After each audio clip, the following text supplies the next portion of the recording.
Assalamualaikum warahmatullahi wabarakatuh. Welcome back to my channel. Ya, teman-teman, kembali lagi bersama saya dan masih dengan saya di channel saya, Muhammad Rezki. Ya, teman-teman, sudah lama kita tidak berjumpa. Seperti biasa, di sini saya akan menjelaskan tentang learning journal, tentang pertemuan kita yang kemarin, teman-teman. Seperti biasa, pertemuan selalu diawali dengan ditunjuk seorang 3 public speaker yang akan menyampaikan materi yang akan disampaikan ya teman-teman. Nah seperti itu. Baik, langsung saja kita ke materi tentang kelompok 2 yang dibawakan oleh beberapa pemateri kita kemarin dengan judul yaitu phobia speaking, seperti demam panggung, ciri-ciri dan cara mengatasinya, teman-teman. Ini adalah menurut saya suatu materi yang sangat bagus. Bagaimana fobia dalam public speaking itu sangat mempengaruhi kita sebagai presentator atau public speaker dalam menyampaikan materi yang kita bawakan, teman-teman.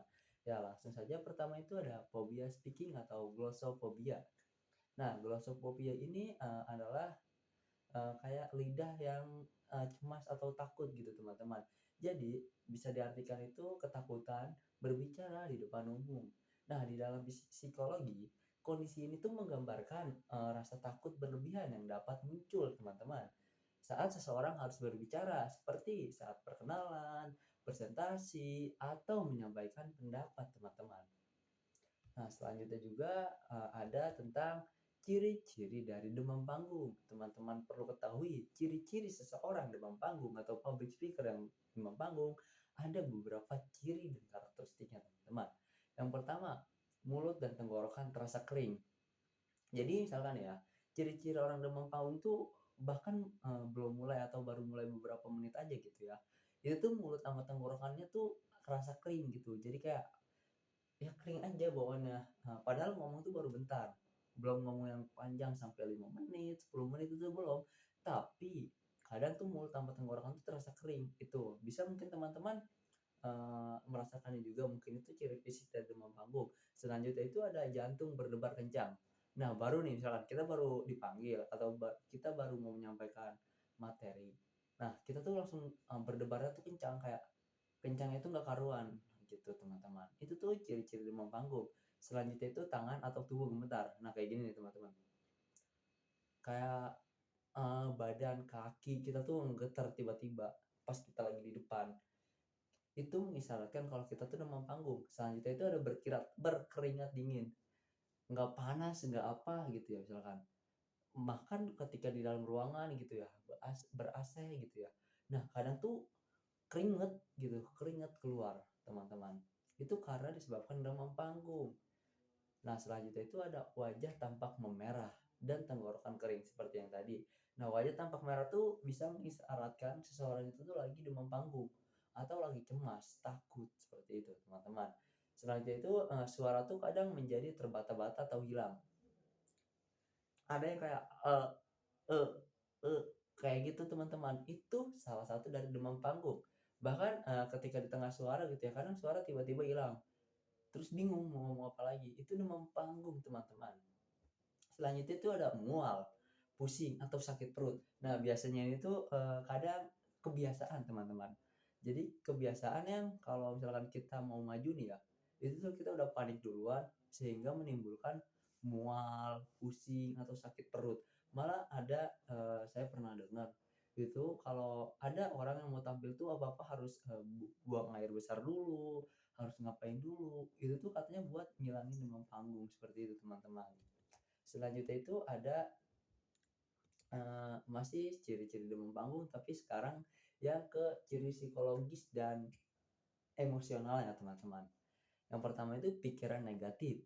Jadi kayak kita tuh kadang ragu sama kemampuan diri kita sendiri, terus takut juga buat tampil maksimal.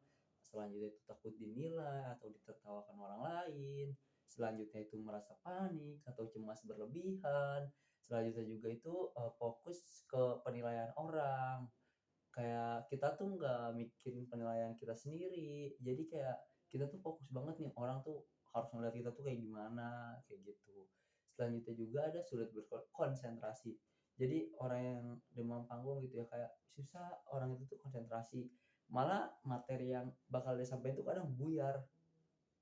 Selanjutnya itu, pikiran yang kacau. Nah, itu tuh dia nggak bisa ngehandle jalan pikirannya, manage pikirannya, teman-teman. Itu ciri psikologis dari orang yang demam panggung, teman-teman. Selanjutnya itu ada tips sukses dari public speaking. Teman-teman, tipsnya itu sebenarnya gampang. Yang pertama itu visualisasi kesuksesan. Selanjutnya yang kedua itu gunakan afirmasi positif. Nah, menurut saya teman-teman, ini itu sangat penting.